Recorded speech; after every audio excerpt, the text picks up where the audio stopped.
Top quality और consistent performance के लिए सिर्फ सिल्वर पंप नाम याद रखना।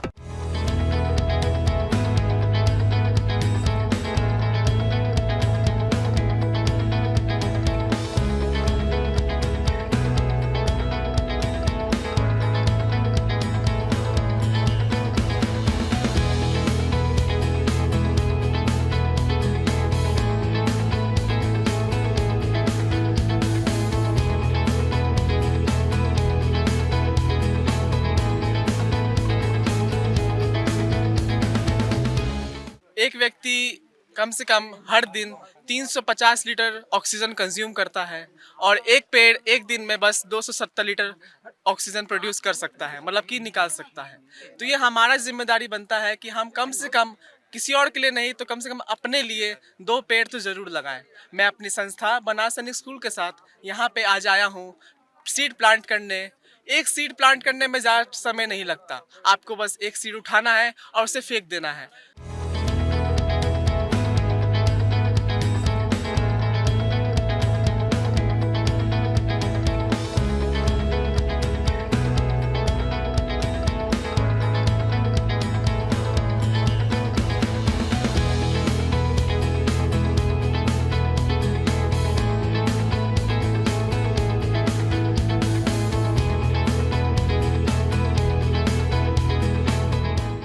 આજે બનાસ ડેરી દ્વારા છઠ્ઠો સીડબોલ પ્રોગ્રામ કરવામાં આવી રહ્યો છે તે ખૂબ જ સરસ છે આપણા બધા માટે। આવનારી પેઢી માટે વૃક્ષનું જતન કરવું એ આપણી ફરજ છે અને આ ભવિષ્યમાં મોટા વૃક્ષો આપણને ઓક્સિજન પૂરો પાડે, જે આપણને ભવિષ્યમાં કોરોનામાં જે મહામારી આપણે જોઈ હતી એ ભવિષ્યમાં ફરીથી આપણને એના ભોગ ના બનીએ એ માટે અને આપણે અને આપણા સંતાનો માટે આપણે આટલું કરીએ એ ખૂબ સરસ ઉમદા કાર્ય છે।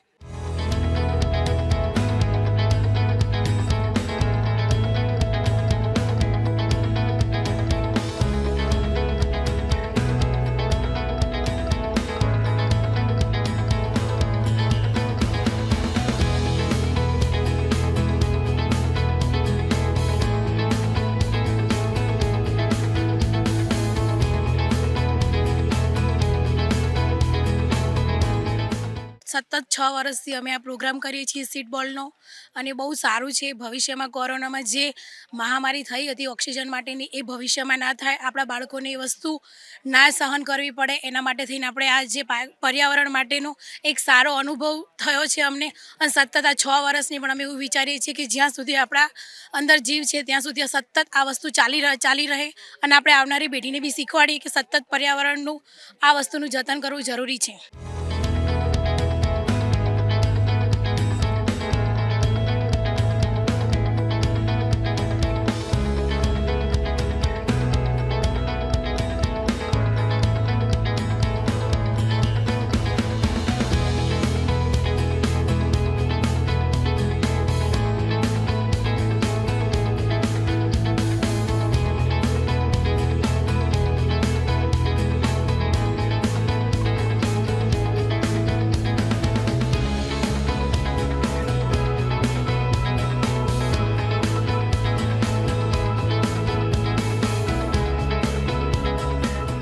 અરાવલી ગ્રીન રેન્જ અભિયાન અંતર્ગત બનાસ ડેરી દ્વારા છેલ્લા 6 વર્ષથી આ પ્રકારે જે ઊંચી પર્વતમાળાઓ આવેલી છે ત્યાં સીડ બોલ છે તેનું રોપણ કરવામાં આવી રહ્યું છે ને ત્યારે આજે પણ આ જે દ્રશ્ય જોઈ રહ્યા છો તે એક જનભાગીદારીનું પણ સૂચક અત્યારે ઉદાહરણ જોવા મળી રહ્યું છે ને એવામાં વિધાનસભાના અધ્યક્ષ અને બનાસ ડેરીના ચેરમેન શંકરભાઈ આપણી સાથે છે।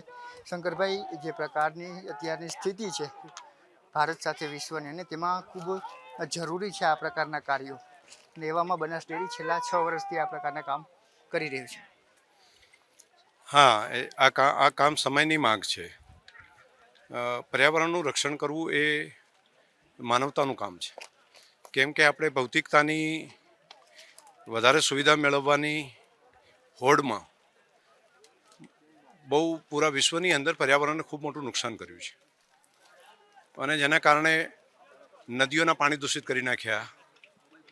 પૂરી દુનિયાની અંદર ઝાડ બહુ પ્રમાણમાં કપાઈ ગયા, હવા પણ એટલી પ્રદૂષિત બની હોય, નોઇસનું પોલ્યુશન પણ એટલું થયું હોય, તો ફરી એને ઠીક કરવાનું કામ આપણે કરવું જોઈએ। નહીંતર નવી પેઢીને આપણે વેલ્થ તો આપીશું ભૌતિક સાધનો આપીશું પરંતુ હેલ્થ નહીં આપીએ, આપણે એમને જીવવા માટેનું સારું એન્વાયરમેન્ટ નહીં આપીએ તો લાંબા ગાળે નુકસાન થશે. તો એવું લાગશે કે પૈસા તો મળી ગયા પરંતુ ચોખ્ખી હવા ના મળે, ચોખ્ખું પાણી ના મળે તો એનો મતલબ શું થાય? તો નવી જનરેશન સર્વાઈવલ નહીં થઈ શકે. એટલા માટે આપણી બધાની ફરજ છે કે એક પેઢીએ આ કામને હાથ ઉપર લેવું પડે અને આને પેઢી દર પેઢી આગળ ચલાવવું પડે. તો પ્રાણી, પંખી, વનસ્પતિ આ બધાનો અધિકાર છે જીવવા માટેનો, એકલા મનુષ્યનો અધિકાર છે તેવું નહીં. તો અહીંયા જો ઝાડ નીકળી ગયા તો પછી પ્રાણીઓ, પંખીઓ ક્યાં રહેશે? અને જો વૃક્ષો જ નહીં હોય તો વરસાદ ક્યાંથી આવશે? તો બધાની પૂરી ઇકોસિસ્ટમને આપણે ઠીક કરવી પડે. તો પર્વતો તરફ પણ ધ્યાન રાખવું જોઈએ અને અરવલ્લીની ગિરિમાળાઓથી જ આ દેશને બચાવી શકાય એવું ઘણું બધું કામ છે. જે રીતે હિમાલયના પર્વતોથી બચાવી શકાય છે તેવું જ અરવલ્લીને ગ્રીન કરવાના કામથી પણ દેશને બચાવી શકાય છે. દિલ્હીથી કરીએ, રાજસ્થાનથી કરીને આગળ છે હરિયાણા સુધીનો આખો પ્રદેશ તમે જોશો ગુજરાત સહિતનો, તો એને ગ્રીન કરવું ખૂબ જરૂરી છે. અને આ પર્વતો ઉપર ઘણા બધા વૃક્ષો ઓછા થઈ ગયા છે, એને ફરી પાછું રિપ્લાન્ટ કરવું જોઈએ. અને આપણા પ્રધાનમંત્રી મોદીજીએ ફરી ગ્રીન અરવલ્લી માટેનો જે સંકલ્પ મૂક્યો છે, એમણે કામને આગળ વધાર્યું છે. તો નાગરિક તરીકે પણ આપણે બધાએ જોડાવવું જોઈએ. અને એક નાગરિક તરીકે, આ દેશના નાગરિક તરીકે હું આ કામમાં જોડાયો છું અને લાખો લોકો પણ આ કામમાં જોડાયા છે. શંકરભાઈ, અમે જે દ્રશ્ય જોઈએ છે બનાસ ડેરીની સાથે સાથે હજારો લોકો છે તે પણ અત્યારે જોડાય છે, એટલે જનભાગીદારી બનાસ ડેરી પણ કરી રહી છે. હા, આ બનાસ ડેરી તો આગેવાની લીડ લીધી છે પરંતુ કામને ઉપાડી રહ્યા છે લોકો. આ કામને પ્રજાએ ઉપાડી લીધું છે, આ પ્રજાનું કામ છે. અને અહીંયા તમે જોશો યુવાનો છે, નવી પેઢી, ખાસ કરીને સ્કૂલ કોલેજમાં ભણતા વિદ્યાર્થીઓ પણ આવ્યા છે અને યુવાનો આવ્યા છે, સમાજ જીવનના અલગ અલગ જ્ઞાતિ સમાજના આગેવાનો, પોલિટિકલ પાર્ટીના લીડરો હોય, ચૂંટાયેલા જનપ્રતિનિધિઓ હોય, બધા લોકો જોડાયા છે. અને દરેકને લાગે છે કે આ કામ પ્રાયોરિટીવાળું કામ છે, આ કામ આપણે કરવું જોઈએ. અમે સીડ બોલ બનાવીએ છીએ, માટી અને ગોબરમાંથી એને સીડ ગોળો બનાવીએ છીએ અને એમાં એક બીજ મૂકીએ છીએ અને એ સૂકું થાય છે. પછી જ્યારે એને ભેજ મળે ચોમાસામાં ત્યારે ઉગી નીકળે છે. એટલે અમે આ સીડ બોલ જે અમારા બહેનોએ, પશુપાલક બહેનોએ બનાવ્યા છે એને પર્વતો ઉપર મૂકવા માટે આવ્યા છીએ. અને છેલ્લા 5-6 વર્ષથી આ કામને ચલાવ્યું, પરિણામ ગજબનું છે. તમે જઈને જસોરમાં જોશો તો નવા પેડ પૌધા એટલા બધા ઉગી ગયા છે કે કરોડોની સંખ્યામાં વૃક્ષો તૈયાર થયા છે. ગબ્બરની આજુબાજુ પણ 2 વર્ષ કામ કર્યું, ત્યાં પણ એવું સરસ પરિણામ છે. એટલે આ કામને હવે અમે આગળ લઈ જઈ રહ્યા છીએ ને સાથે દર વર્ષે હજારો લોકો જોડાઈ પણ રહ્યા છે. વરસાદ પણ ઘટી રહ્યો છે ને એવામાં આ જે કામ છે તે કરવું ખૂબ જ જરૂરી છે આ સમયે. એ આપણું બધાનું કામ છે અને આ કરવું જ પડશે. અને પ્રકૃતિએ આપણને પ્રાણવાયુ આપ્યો, આપણને શુદ્ધ પાણી આપ્યું, સારું એન્વાયરમેન્ટ આપ્યું, સારું શરીર આપ્યું, 5 મહાભૂતોમાંથી બનેલું આ શરીર, તો એને પોષણ આપવાનું કામ કરવું પડે. પ્રકૃતિનું રક્ષણ આપણે કરીશું તો પ્રકૃતિ આપણું રક્ષણ કરશે, તો જ માનવજાત લાંબા સમય સુધી ટકી રહેશે. અને એટલા માટેનું કામ અમે બધાએ ઉપાડ્યું છે એક નાગરિક તરીકે અને બધા લોકો જોડાયા છે, બધી સંસ્થાઓ જોડાઈ છે.